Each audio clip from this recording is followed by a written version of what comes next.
Out of all the many premium ships to make their way into the game during the holiday 2023 update, the Elbing, the German Tier 8 super destroyer, for lack of a better term, is probably the best deal, specifically because of the way you obtain it. You can get this ship in the store by forking over 1.4 million global XP, which is of course a resource that you can obtain for free just by playing the game. So for all intents and purposes, the Elbing is a freemium Tier 8 premium DD. At least I think it's a premium DD. And it's a very good one. Well, maybe that's not quite true. It's not exactly the best destroyer known to man, but it is a very good ship. It's more like a tiny cruiser. If you take a look at the hull and the shape of the ship in general, actually, it looks like something comparable to the Tier 5 Nuremberg or maybe the Tier 6 München in size. The Elbing is about the size of one of those cruisers, and it's also got the firepower of one of those cruisers. It's a very unique destroyer, as that Neptune can see over there, 10 kilometers away. He got citadeled. We took 10k off of him, followed that up with another 10k, and that's 21k off that Neptune. This is essentially what the Elbing is designed to do. It has the most accurate guns in the game. They are 150mm guns, so they're cruiser-sized guns, and the AP that they shoot is the best AP on any destroyer in this entire game. If you purchase the Elbing, AP is what you should be shooting most of the time. With those good penetration angles and honestly really good alpha strike, it makes the AP quite effective at dealing with especially light cruisers. You can citadel them at practically any distance. Now, there is one downside to all of this, of course, which is something that is unique to the destroyer experience on World of Warships Legends. As a class, I would say destroyers and cruisers are the most diverse in this game. They offer the most variance. Battleships, on the other hand, aircraft carriers, those two classes, they're all sort of the same. There's variance in them, to be sure, but nothing quite as extreme as the Elbing, which really can't function in the way that the typical destroyer can, where it goes in and contests caps early on in the game, that kind of thing. The Elbing just is not going to accomplish this because A, it's gigantic, and B, it's slow. Its giganticness makes it very difficult to turn, and the slowness makes it difficult to almost impossible to disengage when the situation gets too heavy. So in order to mitigate this, what I've found is necessary is to buff the range on the Elbing's main guns, because the only complaint I really have about this Tier 8 destroyer is that the main battery gun range at base is absolute trash. It's below 11 kilometers. I think it's something like 10.3, but don't quote me on that. Either way, it's 10 point something, and that is essentially useless for this kind of playstyle. You really do need to buff it. I could not, for example, pull off this shot, or this shot, against the Neptune if I did not buff the range. Of course, maybe I shouldn't have spoken about that second shot because we completely missed, but we should redeem ourselves on this one. Take a look at how accurate those guns are. And yeah, 4 citadels from like 13 kilometers away. There is no other destroyer in the game that can do this. And that is what the Elbing is designed to do, frankly. It's designed to punish light cruisers like that Neptune who don't angle or don't respect the Elbing's AP.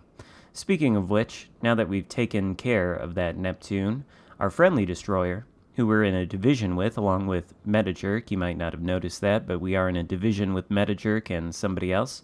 Our division mate is taking the Charlie Cap. We've cleared away that Neptune. I think the enemy destroyer poking around the Charlie Cap has perished, and that means that we're probably going to take Charlie. But on the other hand, the enemy team has flipped Alpha, and we can see the outlines of the last 2 enemy destroyers inside that Alpha Cap. Now that they've flipped it, they're probably going to be headed this way toward Bravo. And since we're so slow and clumsy and bulky, And since we know that there is an almost 100% certainty that our team has won the Charlie flank, we're coming over here to Alpha to try to maybe intercept one of these two enemy destroyers, maybe do something about them. And it's been said in this video and by others that the Elbing isn't a very good destroyer in the sense that it can't perform the typical functions of a destroyer very well. One of those functions, of course, includes countering other enemy destroyers, and the Elbing's not super great at that due to its maneuverability. Again, it's just too big, it takes too long to turn, and it's not very fast. These things are sort of things you need to be effective at fighting other enemy destroyers, especially if there are torpedoes involved. The Elbing is going to be one of the least capable destroyers in the game of dodging enemy torpedoes when you get into knife fights with destroyers, so it's important to be careful. We find the Hayate there, and we're going to shoot at him with the AP, which, as you can see, is fairly effective. Those were 6 overpens, but it was a good chunk of damage. If the Hayate turns well enough, then we can hit him with the AP when he's angled, and our improved penetration angles will allow us to pen him and hopefully get full penetrations. But if that's not possible to us, we can always switch to the HE.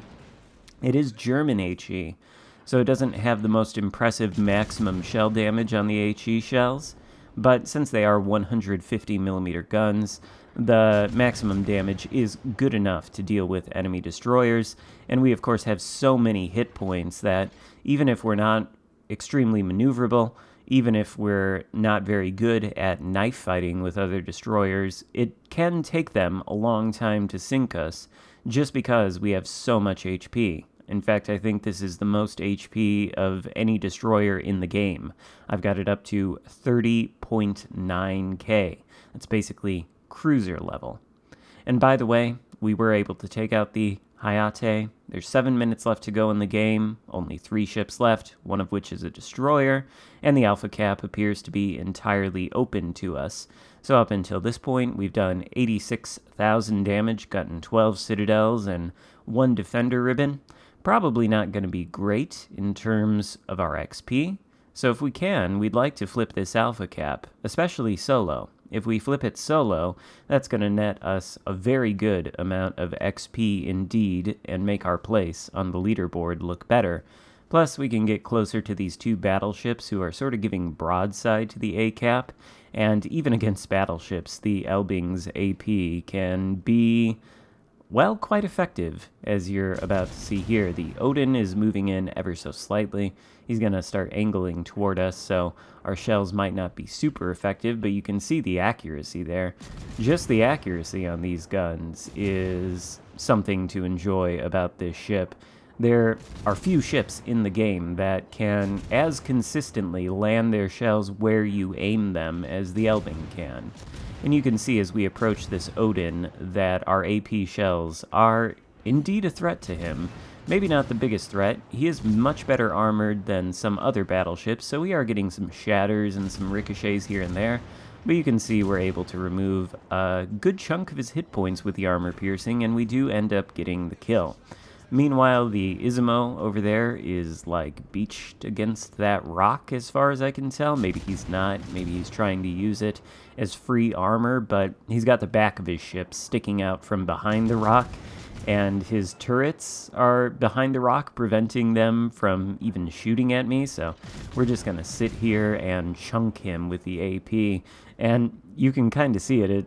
Honestly, it's a little bit ridiculous how much damage these shells can do against a broadside battleship, particularly one like the Izumo, which I'm not going to say it's poorly armored or anything. Obviously, there we got 4 shatters hitting his belt armor, but it's not as well armored as the Odin is.